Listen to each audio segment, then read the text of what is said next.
Welcome to the program. This is the Black Ponderer. I'm Neil Trotter, the host of the YouTube channel here, and today in this video I guess we're going to continue our kind of political philosophy kick. This channel is it's got on a political philosophy kick now. I think now's the time to kind of get into that. Is this philosophy political philosophy? I would say so. It's egoism. We're going to be talking about egoism, and we're going to do that via this book right here.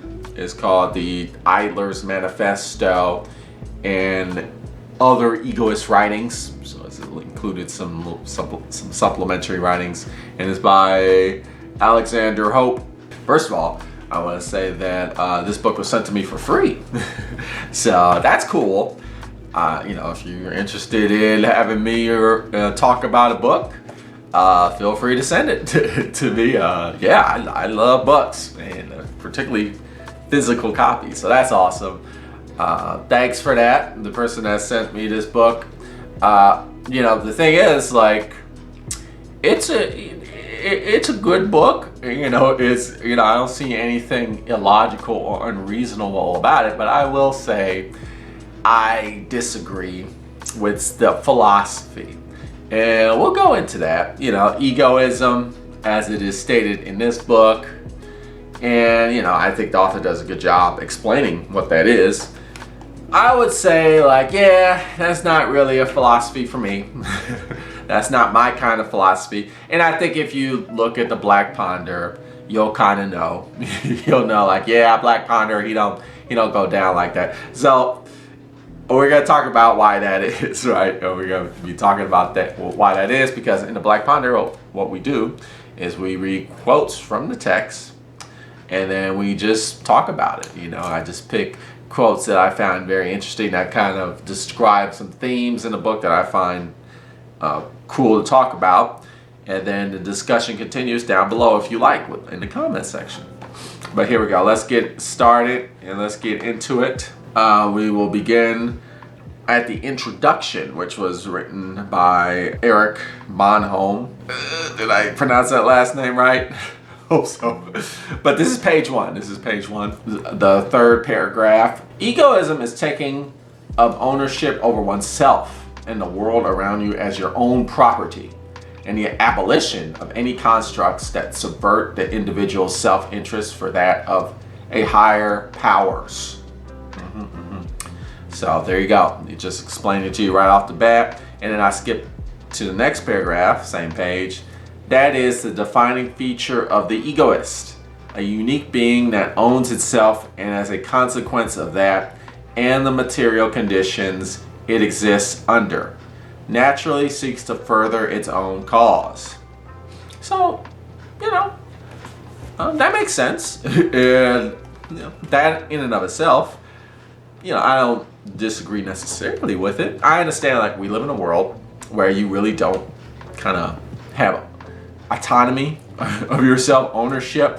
I don't like the concept of ownership, but I understand, you want to have autonomy, control, freedom to do what you want to do.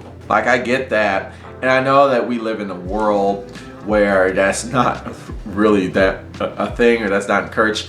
We think we kind of have autonomy, but the book goes into, and we'll get into that further, how you work for a corporation. Do you really have control over the things that you want to do? No, because you're actually giving up your very being to meeting the ends and the interests of the corporation just so you can get a paycheck to survive, right? And is that really control? Wage slavery is a concept that's thrown around, which, I see the point that that's something that should be addressed. And should we be living in a world where that's a thing, where we kind of rent ourselves out for most of our lives, or most of our able body lives, right? And then the only time we can actually do things that we really want to do is in retirement, if we are lucky to reach that point. So I get the argument, and I get how this philosophy is trying to highlight that problem, which it is. Some people will say, well, it's not really a problem because, that's how you make the world go round. People got to work, And so companies can make products and commodities and services, so that's how the world goes around. But that's just a capitalist imaginary concept that we've just been brainwashed to think that that's just how it's supposed to be, and it really doesn't have to be that way. It's just that's how we've been conditioned. So I understand, like, I agree that that is a problem. Okay, so that's not necessarily what I disagree with. So then the author starts talking about how capitalism will begin to develop over time. The author describes this member of the elitist class, this kind of capitalist called the animists. As we move into the late stage capitalism, hyper-capitalism, as capitalism continues to progress further and further, the animists will become like a dominant capitalist. So let me read you this right here. This is a quote from page 17. This is the last paragraph, the fifth line. A new class has emerged, which I call the animists. Like the ancient Greek animists who theorized the indivisible building blocks of matter, this class has reduced labor to its most fundamental and indivisible form: automated, machine-like labor. Animists own and sell this automated labor as a commodity, no longer tied to human effort, but instead offered on the free market. And we're seeing this trend. I mean, it started in the Industrial Revolution, with factories, and now it's getting more and more into like computer technology, with the emergence of like this new style of AI technology, where even intellectual property is becoming just automated, right? The whole like argument with art being generated through artificial intelligence, and like even literature now, artificial intelligence. Students can just type in like, hey, can I just write me an essay about egoism, right? And then the AI chat bot, whatever, will just spit out a 5-page essay on it. You can even just, AI can just write books now, right? So things are becoming automated, right? And that's becoming more and more of a thing. And like human labor is starting to be phased out, where commodities are being created without as much human labor that's needed, like back in the factory days. Let me describe this further, right? As I continue with the quote, this shift has made automated labor the most valuable commodity of the 21st century, and animists have accumulated immense wealth by controlling this resource. They now own factories, offices, and stores that run with minimal human intervention. The animists are surpassing the old industrial bourgeoisie, who still rely on human labor and pay wages. As a result, the traditional proletariat, whose labor is increasingly obsolete, finds itself in a precarious position. The value of human labor has plummeted, rendering it an outdated and overpriced commodity. Why pay wages to a worker when artificial intelligence can do the same job for no ongoing costs? And yeah, you're starting to see that. You're definitely starting to see that. Definitely you see that in a debate with artists who are combating against AI art. I have friends who are actors, and now AI is like taking over actors' jobs. That's a whole thing that's going on. And when we talk about like these animists who own factories, because I live in the city of Memphis, Tennessee is a state here in the United States of America. And Elon Musk, is this atomist, is what the author is describing. Elon Musk is definitely an atomist. He bought some factory here in Memphis. You may or may not have heard it in the news. It's part of his like XAI bullshit, right? And it causes a lot of drain on our electricity, our power grid, because it uses so much power. It also creates all this pollution, air pollution and water pollution. And there's a lot of active resistance and activism against that's going on right now. One of the arguments that people will say, including city officials like the mayor and all of these local municipal politicians will say like, hey, it's gonna bring workers, and the factory's gonna have create jobs. But that factory, that AI factory, it doesn't bring any significant amount of jobs to the city of Memphis. The factory can run by only a few people. Only a few people need to be in there. It's definitely not hundreds. It might be like 10 or less or something like that. Like, you know, I hear that's the numbers, and a lot of these people aren't local. So the factory is not creating jobs, right? It's all automated, right? It's all automated. So I get what the author's saying. Like, yeah, this whole automation is becoming more and more aggressive through like computer technology, like AI. Even more so than back in the day when they started automating factories with cars development and things like that, where you still had to get people in there working along with the robots. Now it's becoming less and less necessary. So animists like Elon Musk, the people that run Google, for instance, well, Alphabet, which is the same people that run YouTube, right?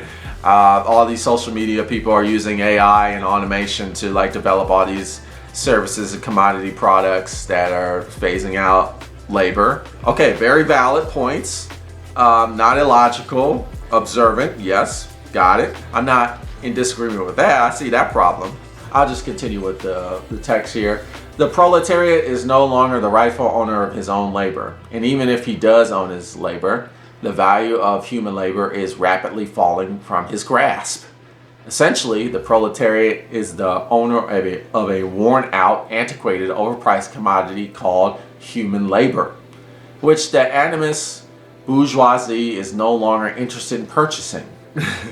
So I guess here we start running into where I misalign in terms of just priorities or like values, or like what is valuable. The value of human labor, human labor, like, is that what makes a human valuable?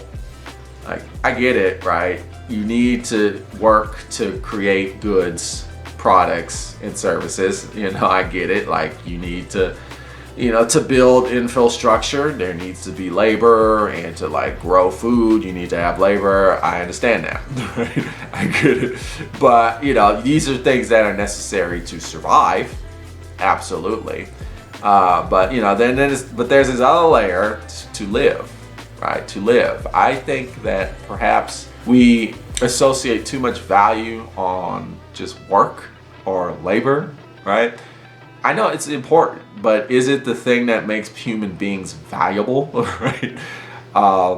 That's what I'm questioning. And I think with that fixation on labor, that is an issue that I think the human species needs to wrestle with. Right? What makes a human being valuable? Is it labor? Anyway, we'll get more into that. But let me continue with some more definitions that the author brings up, like the idler. So what's this deal with the idler? Okay, this is page 29, second paragraph. What is this idler class that we are speaking about? How do we define them? The idler is he who does no labor of his own, but survives through parasitically extracting the wealth of hard-working laborers. No society can evolve this parasitic class more than the communist society that has no protection against such parasites, for it no longer has a state machinery. With no state machinery to protect the interests of the laborers, communist society can only succumb to the idlers. The workers are the ones creating the surplus value, yet the idlers are the ones receiving the benefits. The idlers do not work, yet they are provided with the same level of luxuries as workers who contribute to the economy. The unfair distribution of resources can cause frustration and resentment among the working class. As the number of idlers continue to grow, there is likely to be a growing class tension within communist society. So the author in this paragraph presents the situation where communism is like the dominant social economic structure, wherein like all resources for survival are essentially free. Let's imagine that, like housing, food, shelter, housing, water, like everything that you need to survive is free, quote unquote, but it's not really free, right? Because somebody has to build the houses, somebody has to grow the food, right? Somebody has to make sure the water is clean, etc., etc. Like, there is labor necessary to have these resources available for consumption and use, right? I get it. I get that. And so the author presents like, well, there's going to be people who are just not going to do that work. And they're just going to reap the benefits of those who are doing that work. and then you're going to get class tension. So there's that scenario, and then you go back to the hyper capitalist future where you have all these animists who, like Elon Musk, who are creating these AI-driven factories that are providing all the commodities that we consume, and so that keeps becoming big, and then human labor gets kind of phased out in terms of monetary value, I would say, like in terms of like, you know, you won't be able to sell your human labor because it won't be needed. And so there will be this idler class, these people who are like, oh, okay, I'll just like chill, just relax, and then I'll just consume the AIs, what AI is giving me, and I'm not tripping. There will be those people like Elon Musk, or like kind of this special kind of petite bourgeoisie. It's the word, I forgot what the term is, where the special, the author says serf proletarians, right? You know, kind of like the people who own the AI, and they're like, or the people who are maintaining, the few people who are actually designing, developing, doing like a little bit of labor to maintain. They're actually working to get these things operating, but you have this whole class of people who are like not doing anything, but they're reaping the benefits. So there's going to be this inevitable tension that's going to happen, right? And so this is the idler class that's going to be developed, and you know, I just don't buy that prediction. I don't buy that prediction. I'll just be honest with you. It's this idea that most people, or like even many people, will just not do shit. They'll just relax and like just not do anything. Which there are going to be a lot of people that, you know, in these scenarios that are just kind of these predictions about the future as it moves forward, whether in the communist future or a hyper-capitalist future, where you will have like lots of people with a lot of free time, and they have all the resources, and they're just going to chillax and not do anything, right? Or they're not going to contribute to society in meaningful ways. They're just going to be consumers, right? I just don't believe that would happen. I think that's kind of a myth. Sure, there's going to be like lazy people. you know, there is this saying that goes around: laziness doesn't exist, right? You know, the reason why laziness is a thing is because like you work so hard and you're tired and you can't really do anything. You have no energy to do things that you want to do. It's not that you're lazy, it's just you don't have like capacity because you're so busy trying to survive. There's that idea, which yeah, in this world, that is a significant thing that happens. Like, we do live in a society where people are constantly working so hard just to survive. They don't have a lot of free time to like do their own personal pursuits. That I agree with. At the same time, laziness does exist. Like, so I'll give the author that. I know people who are lazy, who do have time, and they just choose not to do anything. It's not because they're working too hard, it's because they're just lazy. I know, because sometimes I'm lazy. Sometimes I'm just like, I just don't feel like doing it, right? Laziness is a thing, and there will be idlers. I just think if you give people enough free time, if people are freed up and they're not working super hard for resources they need to survive, like if those are just given, I don't think a huge amount of people will just stay on the sidelines and just reap the reward. I do think that people are gonna step up. You will start to see people not only just say like, hey, I'll contribute, I'll start helping in this, but you'll also start seeing people who are just pursuing things just because they're free to do it. Like, you know, you'll start seeing people really focus in on art and become like amazing artists, or like there'll be mathematicians who are like, you'll just see lots of more people start developing theories of math, or, you know, you'll start seeing all types of engineering creations. If we like let's say education becomes free, where it's like education is extremely expensive now, right? Where you gotta pull out huge amounts of loans. Let's say that just didn't exist. Would it be the case that people would just stop, you know, being educated, or like, you know, will people choose not to learn? Or once they have their degree, will they just not do anything? No, I think there's going to be a lot of people who are going to be like, oh, I'm just going to focus on projects that are meaningful and that are cool. And, we'll start seeing more discoveries in art, and cool things are going to happen, right? I say this, just based off of my personal experience. As I get more involved with activism and, just out in the streets, like in person, not so much online, I see large amounts of people who are just volunteering their time to just do interesting things. Like mutual aid, and not just mutual aid and just activist work, but also just cool projects that they put a lot of time and effort into, and a lot of work into it. I think you will start seeing that just based off of my experience. I also think people who you see these large developments in society, people who develop great inventions, right? And the people who create amazing works of art. And I did a live stream about this probably a few years ago about how, scarcity is a myth or something like that.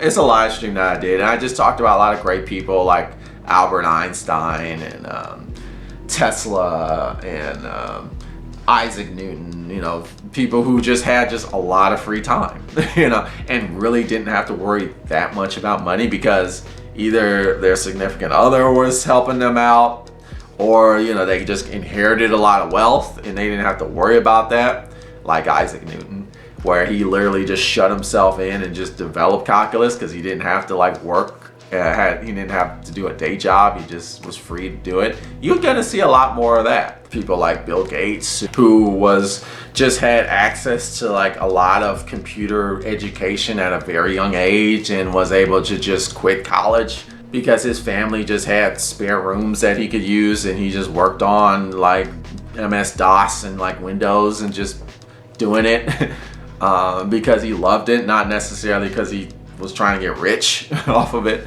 Just a lot of passion projects. You see that all the time. You see that in open source projects. I'm talking about coding stuff. I'm a computer science graduate, so I'm familiar with the open source world, how large amounts of people will just put so much of their time and effort just to create things without getting any pay just because they love it. You're gonna see a lot of that. Of course you're gonna have some idlers who are just gonna be chilling and reaping the benefits. Yeah, that's gonna be the case. But it's not gonna be everybody, and I don't think it's gonna be enough to constitute an entire class of people. Well, if the class will be not big enough to create a kind of revolution that what the author is talking about. That's how I see it. But I think we come to these conclusions, these ideas of there's gonna be lazy people, and the workers are gonna be bitter about the people who are lazy, and that kind of thinking. It's just this whole obsession with work equals value, or what you can produce, your production is how you represent your value, which I just disagree with. So what makes a person valuable? Is it what they can produce? I don't think so. It's what, I'll just throw it out. To me, what makes a person valuable is their relationships they have with other people. I'm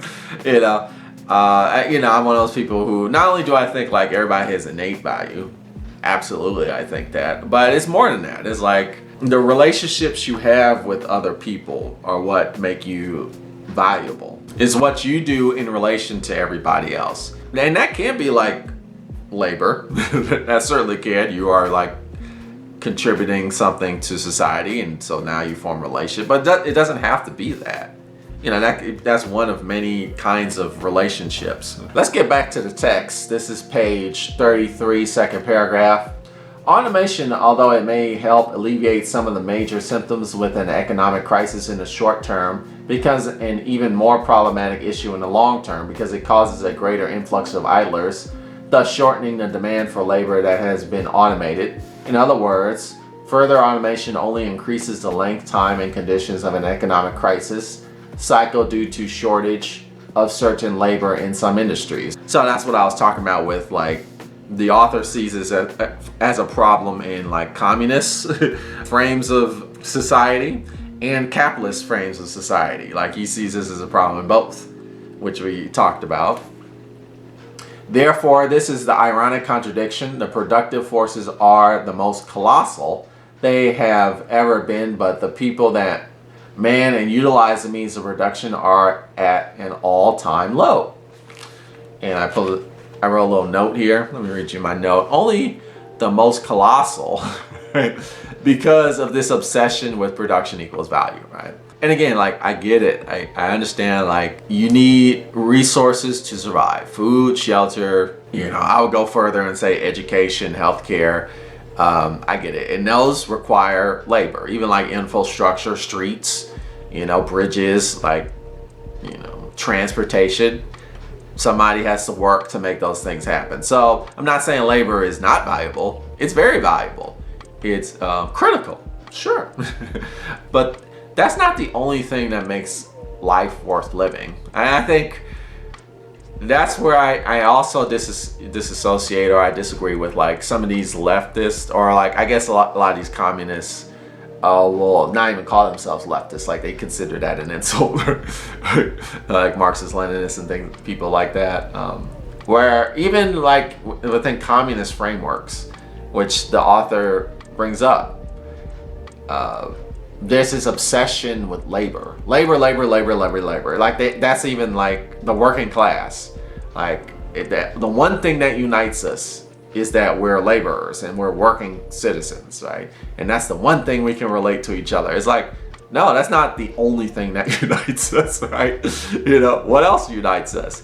How about compassion, kindness, love, art, which you might. And I think that these things are like not prioritized, or people think that they're bonuses, or they think like, well, without labor, none of those things will happen. It is like, no, it's like those things come first, then we do labor. The fact that we can be kind to each other, that's what unites us, right? The fact, I'm related to the capitalists in that way, right? But the capitalist has to see that. But then the argument is like, well, they can't see it because of they're not in a material condition that allows them to see that. You get into all this Marxist-Leninist theory about that. And I just, this obsession with labor as the ultimate end-all be-all of what constitutes all life. And like, that is the only thing that matters. I just can't vibe with that. I'm sorry. But that's just me. I think that's a difference of opinion. And there are other people who, think this way. I know there was this whole movement on, well, I don't know if it was, I guess it was like a little movement on the internet where people were coming out with these videos about like how I no longer dream of labor or something like that, where that, people were like, I'm not trying to work anymore. I'm not trying to get the 9-to-5 job. Which is, I get, and that was cool. But I think that didn't make the connection. Like, I think like, okay, you don't want to work, but what do you want to do? And a lot of people were like, well, I'm just trying to find myself. I'm trying to figure out what I need to do. And it's like, well, but also like, let's make this further, this theory, let's put some movement further. Like, what is important, right? The relationships that we have with each other are what's important, right? Which we've completely lost. Right? Or like the fact that we should be kind to each other, right? Or the fact that we should enable each other, not just like simply to survive, but to thrive. And you can have like a lot of riches and you can be not thriving at all, as we've seen. Like, all types of people who are millionaires and celebrities, they go crashing down and they end up in horrible situations, or self-destructive paths. It's not all just about like resource accumulation or labor, right? Anyway, let's keep going. This is page 46, last paragraph, second line. A communist society that is stateless, classless, moneyless, with laborers producing wealth free for the taking, leaves the idler free to produce no labor and exploit the labor value of others. The more it becomes aware of itself as a class, the more it will act as a social class. From the weakest of all social classes, it shall become the mightiest of all social classes that has qualities from all the other social classes and none of their weaknesses. I don't buy it. I don't buy it. That's what's gonna happen. But that's just me, right? I think there will be people who are gonna be like, hey, I don't have to do shit. I'm just gonna chill and just smoke weed every day. There's gonna be those, and then they might go and party all the damn time and whatever. But there are also gonna be people who are gonna be like, you know what? I'm just gonna go and invent a new version of mathematics, a new branch of mathematics. I'm gonna work on developing a theory of gravity that aligns with quantum mechanics. I'm gonna spend all my time doing that. Or like, hey, I'm gonna make a video game. Or hey, I'm gonna make a movie. Or, you know what, I'm gonna make a cool video on YouTube. And some videos on YouTube are pretty cool, there's gonna be people who are gonna make meaningful things with the time that they have, right? Or, somebody be like, it could be so many things. I'm gonna be a gardener and then I'm just gonna grow food, I'm just gonna give it out for free.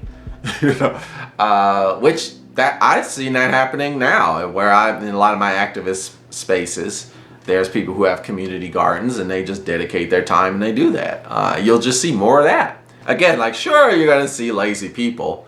That's always gonna be a thing. Like, I'm not saying laziness will be obliterated, right? Like, some people think like, oh, laziness will just go away. No, there's always gonna be lazy people, but I don't think it's gonna be as significant problem as what the author is presenting, or a significant issue, I should say. If we stop prioritizing labor as like the source of all human value, which it is not, right? If we kind of get out of that paradigm, I think people won't fall into that inevitability. So this is page 61, the third paragraph. Marx and all the communists believe, like the utilitarians before them, that human needs can be measured quantitatively or mathematically, but desire and needs are immeasurable. I agree with that. That is to say, limitless. Yes. No matter how large and fat the means of production are, they shall never satisfy the immeasurable needs of humanity. Henceforth, the communist principle itself, to each according to our needs, is a principle that destroys itself. I kind of thought that myself, like, I agree with that. Since my needs are limitless and immeasurable, I shall freely encroach on the needs of others and transform everything into my property. Thus, even the needs of others become my property. And see, that's the egoist thing that I just know. But that's just me. This characterizes the idler's mode of existence in a communist society as he survives through the transformation of other people's needs into his own, right? Okay, the author's also describing the sentiment of the idler, right? That like, oh, I can just like exploit everybody. Like, everything is my property. Which, there's going to be those people who are going to do that. Whatever society, our current society is like that. And yes, in like communist societies, that has happened. Unfortunately, that's going to be a thing regardless. There needs to be like a mitigation plan, right? There needs to be like a kind of educational campaign. We need to start teaching our kids early on, like, that's not cool. Yeah, I agree. Like, the needs of human beings are immeasurable. They're limitless. They're infinite. So how do we meet those needs? How do we go about it? I would argue like the way we address it is through mutual aid, an idea of radical interdependence. I cannot meet my needs by myself.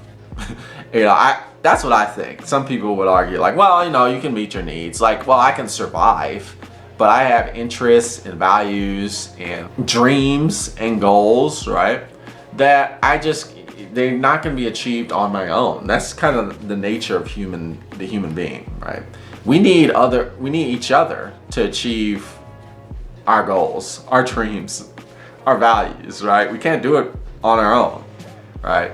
And in that way, like, that opens a possibility for limitless, because what can we achieve together, right? The sky's the limit, right? When it sounds corny, but it's true. And so in my ideal society, right, that's what I would teach. Like, let's stop with this separatism, this isolation, this like, we can't delve into like this tribalism. We have to recognize that we are each other's actualizations, right? Through each other, we're able to meet our needs. And I would argue that's the only way we can meet our needs, through mutuality, collectivity. All right, it's page 67, and this is the second paragraph. The further division of labor, therefore, will lead to a new consequence, mainly the division of the masses in the workplace and society at large. When labor is abolished, so are the masses in all aspects of life. The more labor is divided, the more the masses are isolated from each other, which leads to aphasia, anxiety, and speechlessness. Yeah, that will happen if we have this understanding that labor is like the ultimate source of value, and then labor kind of becomes this kind of afterthought. It's like, well, then how do I derive value if I can't work to prove that I am valuable? It's like, well, maybe you can just be the fullest person you can be. And that doesn't necessarily have to be through labor. That can just be, you're going to work to achieve it. But might not be through a production of a commodity or something that you can just sell. Right? It might just be like an idea or a concept or like a problem that you solve, right? Or a relationship that you build with somebody, that enables other people to do good things.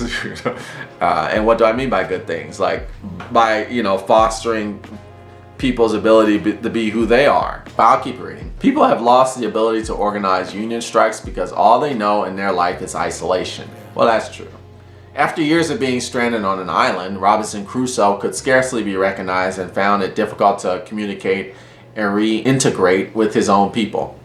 So here we are now, the postmodern family, the dilemma of isolation, loss of communication, desperation, fragmented families, fragmented labor, and fragmented masses. These postmodernists are so pessimistic that they no longer believe in the notion of struggle and revolution. They wallow within their shallow existence. Pessimism is one of those things I really hate. Pessimism is brought about by itself, by pure inaction. The pessimists suffer from the pessimism because he is a pessimist. If he were an optimist, there would be no pessimism. There would be an actual revolution. And that's true. I just definitely wanted to read that because I do agree that we are kind of isolated today. And, the great dream of the internet, which I've also done a live stream about that, the hope that the internet would make us more collected and less isolated, which in some ways it has, like this YouTube video. My YouTube channel has connected me with people from all throughout the world, and that's cool. But in many ways, we've become more entrenched in our little foxholes and echo chambers, and it's preventing us from listening to other people who have different views than us. And the isolation is getting to us, and it's making us become hateful and pessimistic and nihilistic and apathetic about things, right? Where if you just kind of break out of that, and the world is going through a lot of shit right now, but it's okay. It's time to dream. It's time to derive value outside of this economic system that's only focused on commodities and products and labor, honestly, right?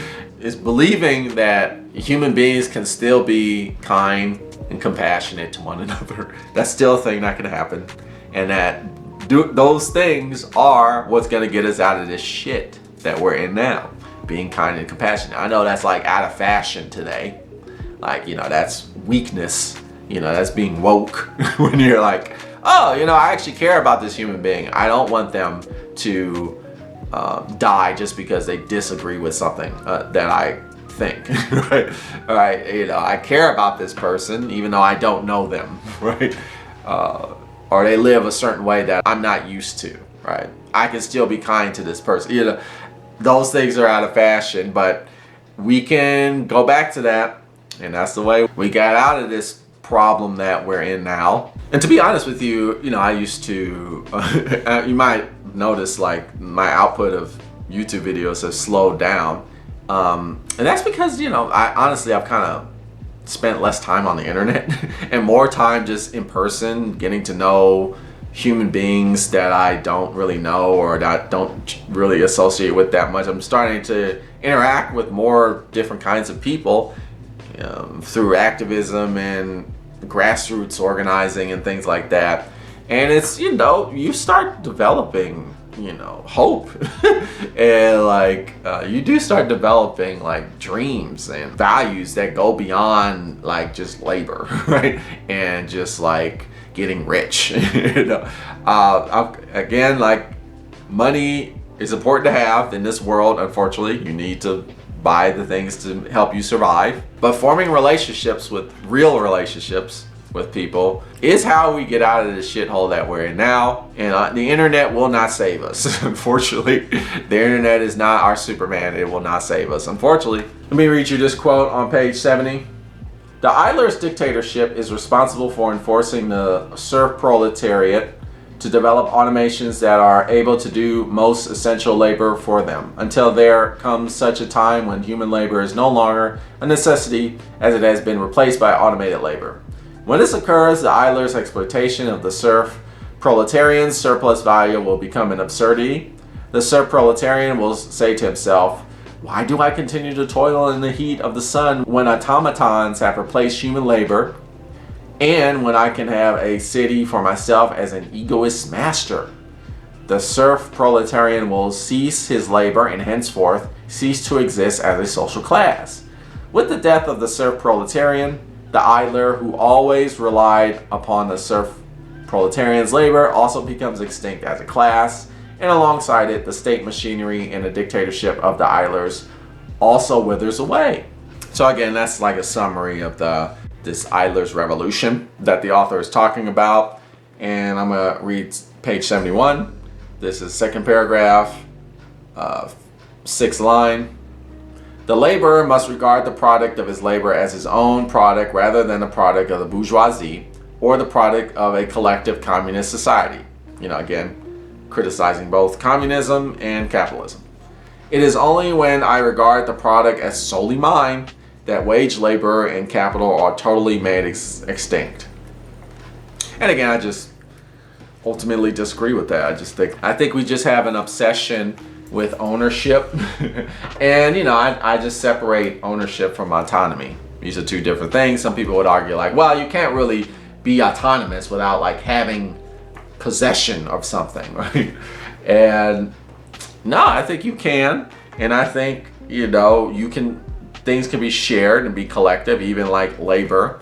You can labor for all and still be autonomous and still like meet your needs. And yeah, I just feel like the ego, the I, is more important within the context of we or all. Everyone else is what makes me important. I am not important on my own, as opposed to this idea that no, I'm important on my own.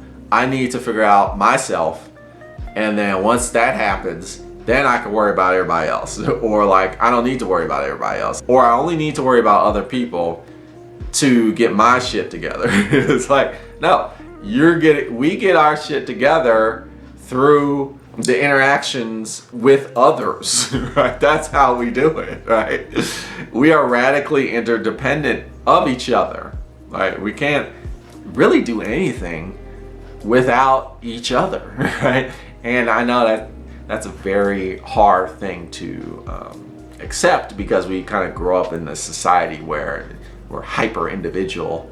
But then you go on the flip side, this far out communist idea. And not all communists, communism is a spectrum, and not all communists think this way. But there is that school of thought which is brought up in this book about you give up the ego completely. You are no longer I, you are only we, right? And you lose yourself, you lose your individuality for the collective. If you're a nail that sticks out, the hammer of communism will pound you back in, right? And that's bad too, because you're not acknowledging how the individual helps the collective, how the individual actually actualizes everybody. You're not acknowledging that. You're just saying the only through the collective that we are a thing that's important. Is like, no, it's both. It's both. I'm just not a fan of putting one over the other. I just think both the collective and the ego, in the I, the collective and the individual, are equally important. And I think that obsession with ownership in private property or just property in general, this obsession with property, owning, possessing things for oneself. I don't jive with that. I think that's how we run into a lot of issues philosophically and just, you know, materially. And I think that this obsession with labor just has got to go. It has got to go. We gotta like do away with it on both sides. You know, the capitalism point of view and the socialist point of view, or the communist point of view. Like, it's gotta go. You know, yes, labor is important, but it's not the only thing that matters. Yes, you need it to survive, but there are more things to life that are necessary than just basic necessities and resources, right? There's more to life than that, you know, makes life worth living. Yeah, that's all I have to say. So, you know, it's a fine book. I don't think it's illogical or unreasonable like some philosophers, like Jordan Peterson or something, you know, where it just doesn't make any sense at all. No, this is a good, you know, this is a philosophy that's presented and maybe you will jive with it. But, you know, I think it's just an issue of priorities with me, where it's just like, yeah, I just don't see that as the way I want to prioritize my being. That's all. That's all. But check it out. The Eyeless Manifesto and Other Egoist Writings by Alexander Hope. Well, you've been watching The Black Ponderer. Tune in next time for more philosophical thought.